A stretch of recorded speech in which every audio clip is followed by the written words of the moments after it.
It hardly needs to be said aloud that the history of Christendom has sadly failed to live up to the beautiful vision of life with God proclaimed by Jesus of Nazareth. Not only their critics, but Christians themselves, I'm thinking here of Dante, everybody from Dante to Cal Thomas, have famously derided the cooperation of the church in political malfeasance of all kinds, the cruelty of its persecutions, and its support of godless social institutions such as slavery. We ought not to hesitate in fully admitting and repenting of these things in some misguided attempt to save our reputation. As Rachel Denhollander has said in recent days, Jesus doesn't need your protection, he needs your obedience. Okay, so I'm not here to skirt around or be blasé about the sins of the church. That is not the point of this talk.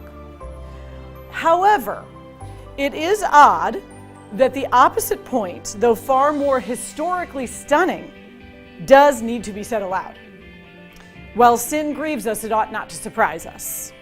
Human beings vie for power over one another and slaughter and enslave their enemies, and they always have.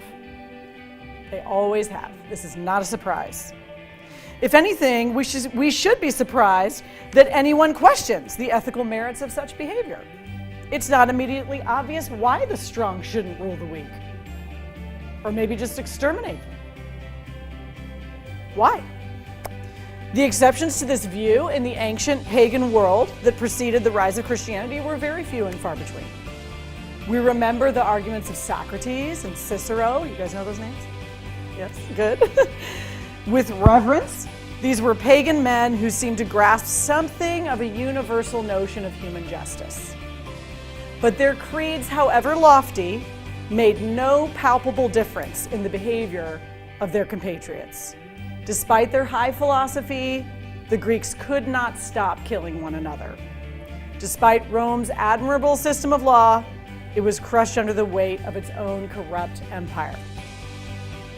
My thesis today is that the most shocking shift in world history, the one thing that could truly be said to pivot the whole world away from one way of life to something wholly new, is what I'll call the Jesus Revolution.